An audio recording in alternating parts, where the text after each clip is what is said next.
Did you know there's a little known way to put even more money into your 403b if you've been with your employer long enough? It's called the 15-year catch-up contribution rule, and it could give you thousands of extra dollars in retirement savings if you qualify.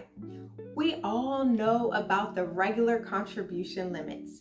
In 2025, you can put away $23,500 into your 403b. And if you're 50 to 59 or 64 or older, you get an additional $7,500 catch-up. If you're 60 to 63, you can contribute an additional $11,250. But some employees may qualify for another catch-up just for sticking with the same employer for 15 years or more. To be eligible, you must have at least 15 years of service with the same employer, and that employer must be either a public school system, a hospital, a home health service agency, a health and welfare service agency, a church, or a convention or association of churches. Even if you work for one of these entities, your employer's 403b plan must actually include the 15-year catch-up provision. If you qualify, your contribution limit can be increased by up to $3,000 per year, with a lifetime cap of $15,000 per employer, but it's not automatic.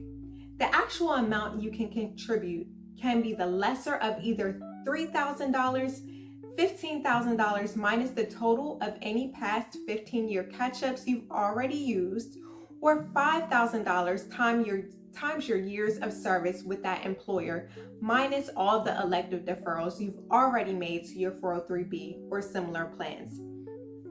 If you qualify for both the 15-year catch-up and the age 50 plus catch-up, the IRS applies contributions to the 15-year catch-up first, then the age 50 catch-up.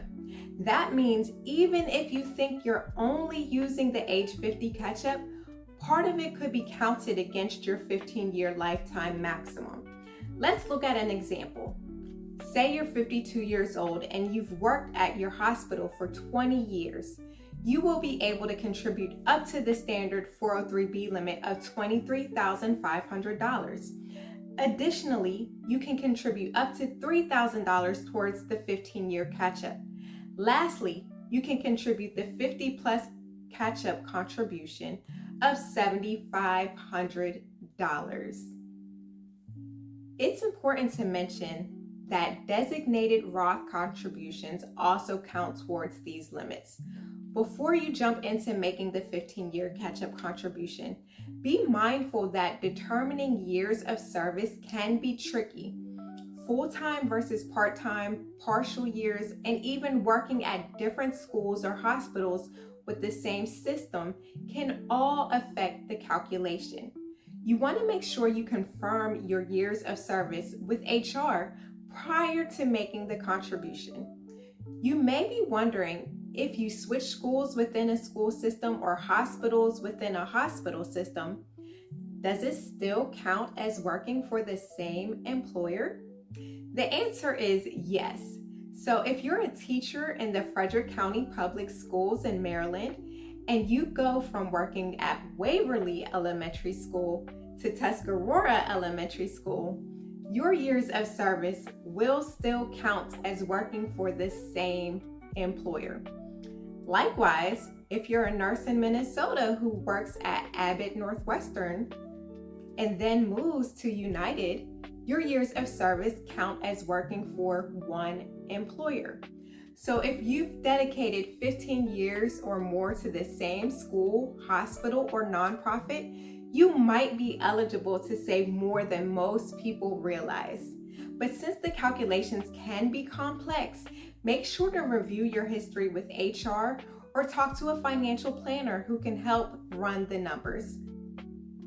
I also want to reiterate that many plans do not offer the 15-year catch-up rule due to the administrative hassle of administering this provision. So you want to be sure to review your summary plan description or speak to HR or your custodian to determine if your plan permits this provision. If this video helped you understand the 15-year catch-up, Hit like, subscribe for more retirement strategies, and drop a comment if you'd like me to cover another 403(b) topic.